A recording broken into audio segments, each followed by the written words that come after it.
Posible bang magka-violation sa stories? Ang sagot, yes. At ito ang totoong dahilan. Akala ng karamihan, safe zone daw ang Facebook stories. Tipong wala namang violation dyan, mabilis lang 24 hours mawawala na. But let me break the truth. Yes, pwede kang ma-violate sa stories. At minsan, mas mabilis pa kaysa feed at reels. At yan ang i-explain ko ngayon. Bakit may violation kahit sa stories? Marami ang nagugulat kasi iniisip nila, short lang naman, 5 to 10 seconds, bakit may violation? Ganito kasi yan.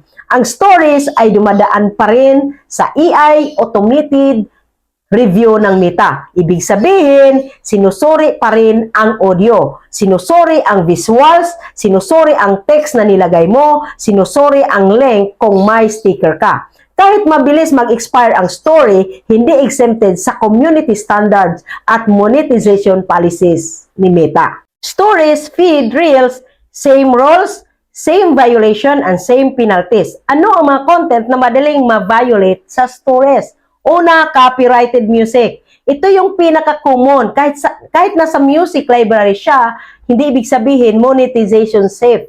Pag nagagamit mo sa page or professional mode mo, pwede kang ma-flag.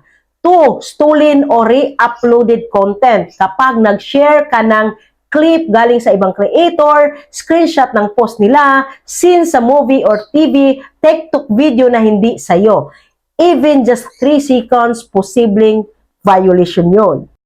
Pangatlo, violence or sensitive image. Bawal sa stories ang dugo, aksidente, physical harm, graphic scenes. Very sensitive dito ang AI. At pang-apat, hate speech, harassment, and threats. Kahit text sticker lang na may bobo ka, tanga ka, or alam mo na, o kahit anong offensive language, automatic flag ka.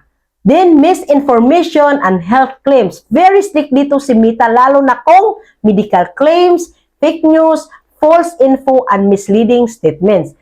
Even text only counted. At pang-anim, external links via link sticker. Kapag nilink mo ang website mo sa gambling, fraud, fake shop, unsafe domain, violation agad kahit story lang yan. So bakit mabilis minsan ma-violate ang stories? Kasi ang stories ay vertical format, mas madaling iscan ang AI. Short content, mabilis ma-process. High engagement, mas mabilis ma-review. And mostly, mobile users may strict automated filters. At kung page or professional mode ang gamit mo, mas malakas ang restriction. Kasi ang role ng Meta, pag creator ka, mas mataas ang standards. So kahit maliit na clip, may a chance agad na ma-flag. Ano dapat gawin para iwas violation? Una, gumamit ng safe music. Preferably Meta Audio Library, own audio or royalty-free music. Pangalawa, huwag i-share ang mga gulo, murahan, or mga eksena na hindi maganda, lalo na pag mga political issues. Kasi posible ka talagang ma-flag ni Meta. Lalo na sa screenshot at downloaded videos. Pangatlo, iwasan ang harsh words, threats, or insulting text, even as a joke.